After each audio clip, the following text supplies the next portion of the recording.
মৃত ব্যক্তির আত্মার সঙ্গে কি যোগাযোগ করা যায়? একবার মানুষ মরে গেলে তাদের সঙ্গে কি মানুষ যোগাযোগ করতে পারে, কথা বলতে পারে? আজকে আমি সেই বিষয়ে আলোচনা করব। In reality, scientifically it is not possible. কোনো মৃত ব্যক্তির সঙ্গে কমিউনিকেট করা, তাদের মারা যাওয়ার পর তাদের আত্মার সঙ্গে যোগাযোগ করা কোনোভাবেই সম্ভব নয়।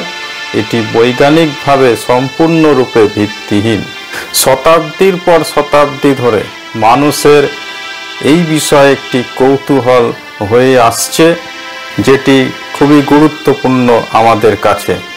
নেক্রোম্যান্সি এমন একটি পদ্ধতি যার মাধ্যমে কিছু জাদু বিদ্যা প্রয়োগ করে ওঝা গুণিনদের মাধ্যমে মৃত ব্যক্তির আত্মার সঙ্গে কথাবার্তা বলে তাদের কাছ থেকে গোপনে জ্ঞান অর্জন করা এবং ভবিষ্যৎবাণী করার একটি প্রচলিত মতবাদ রয়েছে, যেটি প্রাচীন ধর্মগ্রন্থ এবং লোকমুখে প্রচলিত একটি ধারণা। এরপর হচ্ছে আধ্যাত্মবাদ বা স্পিরিচুয়ালিজম। এটিও একটি বিশ্বাস বা ধর্মীয় অনুশীলন যার মাধ্যমে মৃত ব্যক্তিদের আত্মার সঙ্গে জীবিতরা যোগাযোগ করেন এবং এটি 1900 থেকে 20 শতাব্দী শুরুতে বিশেষভাবে একটি জনপ্রিয় বিষয় হয়ে উঠেছিল। পবিত্র বাইবেলে এমন কিছু ঘটনা রয়েছে যেখানে আমরা প্রমাণ পাই যে সত্যি মৃত ব্যক্তিদের সঙ্গে কথা বলা যায় এবং পবিত্র বাইবেল অনুযায়ী মৃত ব্যক্তির সঙ্গে কথা বলাও হয়েছে।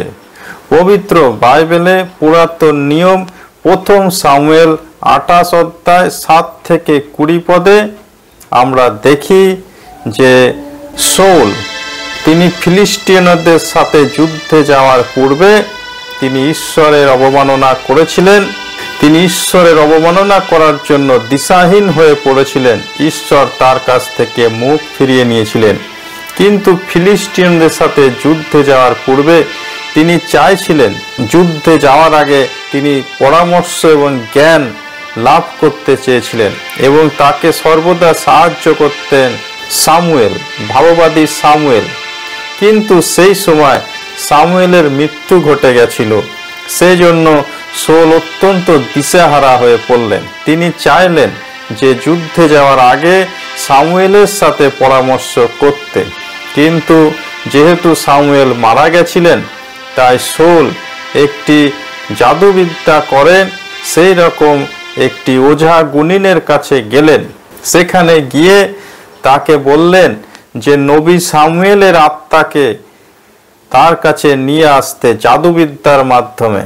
তখন সেই গুণিন জাদুবিদ্যার মাধ্যমে প্রফেট সামুয়েলের আত্মাকে শাউলের কাছে আনলেন এবং সামুয়েলকে শাউল জিজ্ঞাসা করলেন যে আমি ফিলিস্টিয়ানদের সাথে যুদ্ধ করতে যাচ্ছি, আমি আপনার কাছ থেকে পরামর্শ এবং জ্ঞান পেতে চাই যুদ্ধে যাওয়ার আগে।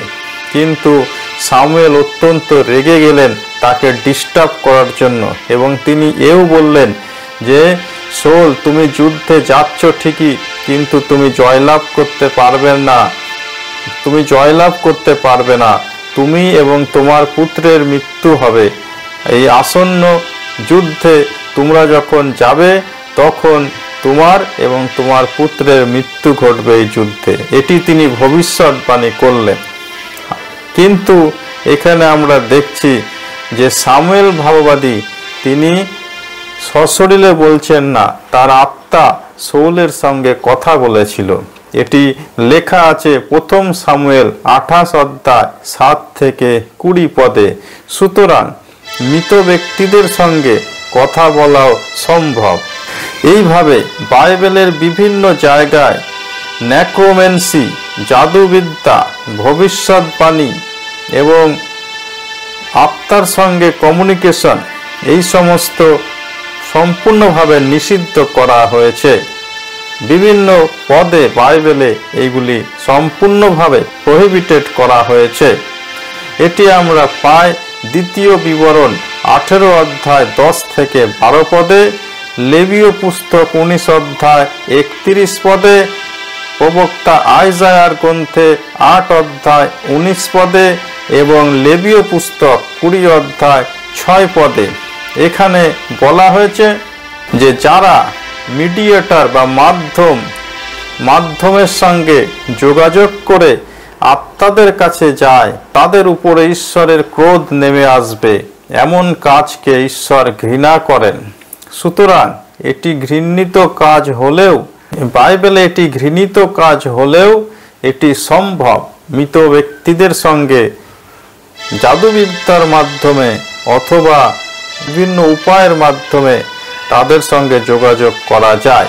এরকম কিছু কিছু সংস্থা আছে যারা মিডিয়েটর হিসাবে কাজ করেন এবং মৃত ব্যক্তিদের আত্মার সঙ্গে কথা বলেন বলে তারা দাবি করেন, কিন্তু বৈজ্ঞানিকভাবে এর কোনো ভিত্তি নেই এবং একটি সম্পূর্ণরূপে সায়েন্টিফিক্যালি নট পসিবল।